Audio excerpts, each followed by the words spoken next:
முதல் வாசகம் எசேக்கியேலாகமம் அதிகாரம் 34 திருவசனங்கள் 11 முதல் 16 வரை. எனவே தலைவராகிய ஆண்டவர் இவ்வாறு கூறுகிறார்: நானே என் மந்தையை தேடி சென்று பேணி காப்பேன். ஓர் ஆயன் தன் மந்தையினின்று சிதறுண்ட ஆடுகளை தேடி செல்வது போல நானும் என் மந்தையை தேடி போவேன். மப்பும் மந்தாரமான நாளில் அவற்றை எல்லா இடங்களினின்றும் மீட்டு வருவேன். மக்களிடங்களினின்று அவற்றை வெளிக்கொணர்ந்து நாடுகளினின்று கூட்டி சேர்த்து அவற்றின் சொந்த நாட்டிற்கு அழைத்து வருவேன். அவற்றை இஸ்ரேலின் மலைகளிலும் ஓடையோரங்களிலும் நாட்டின் எல்லா குடியிருப்புகளிலும் மேய்ப்பேன். நல்ல மேய்ச்சல் நிலத்தில் அவற்றை மேய்ப்பேன். இஸ்ரேலின் மலை உச்சிகளில் அவற்றின் மேய்ச்சல் நிலம் இருக்கும். அங்கே பலமான மேய்ச்சல் நிலத்தில் அவை இளைப்பாறும்.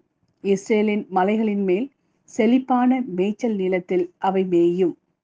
நானே என் மந்தையை மேய்த்து இளைப்பாற செய்வேன் என்கிறார் தலைவராகிய ஆண்டவர்.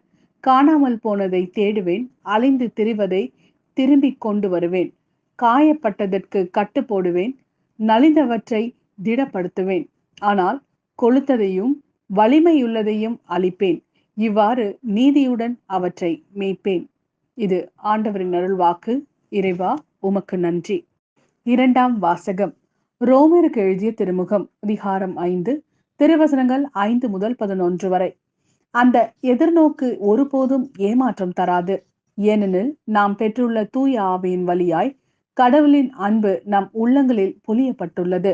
நாம் இறைப்பற்று இன்றி வலுவற்று இருந்த போதே குறித்த காலம் வந்ததும் கிறிஸ்து நமக்காக தம் உயிரை கொடுத்தார். நேர்மையாளருக்காக ஒருவர் தம் உயிரை கொடுத்தாலே அரிது. ஒருவேளை நல்லவர் ஒருவருக்காக யாரேனும் தம் உயிரை கொடுக்க துணியலாம்.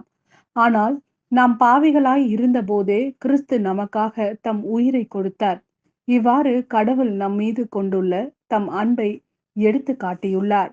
ஆகையால் இப்போது நாம் கிறிஸ்துவின் இரத்தத்தினால் கடவுளுக்கு ஏற்புடையவர்களாகி அவர் வழியாய் தண்டனையிலிருந்து தப்பி மீட்பு பெறுவோம் என மிக உறுதியாய் நம்பலாம் அன்றோ? நாம் கடவுளுக்கு பகைவர்களாய் இருந்தும் அவருடைய மகன் நமக்காக உயிரை கொடுத்ததால் கடவுளோடு ஒப்புரவாக்கப்பட்டுள்ளோம். அப்படியானால் ஒப்புரவாக்கப்பட்டுள்ள நாம் வாழும் அவர் மகன் வழியாகவே மீட்கப்படுவோம் என மிக உறுதியாய் நம்பலாம் அன்றோ? அது மட்டுமல்ல, இப்போது கடவுளோடு நம்மை ஒப்புரவாக்கியுள்ள நம் ஆண்டவர் இயேசு கிறிஸ்துவின் வழியாய் நாம் கடவுளோடு உறவு கொண்டு பெரும் மகிழ்ச்சி அடைகிறோம். இம்மகிழ்ச்சியை நமக்கு தருபவர் கடவுளே. இது ஆண்டவரின் அருள்வாக்கு. இறைவா, உமக்கு நன்றி. லூக்கா எழுதிய நற்செய்தி அதிகாரம் 15 திருவசனங்கள் 3 முதல் 7 வரை. அப்போது அவர் அவர்களுக்கு இந்த உவமையை சொன்னார். உங்களுள் ஒருவரிடம் இருக்கும் 100 ஆடுகளுள் ஒன்று காணாமல் போனால் அவர் 99 ஆடுகளையும் பாலை நிலத்தில் விட்டுவிட்டு காணாமல் போனதை கண்டுபிடிக்கும் வரை தேடி செல்ல மாட்டாரா?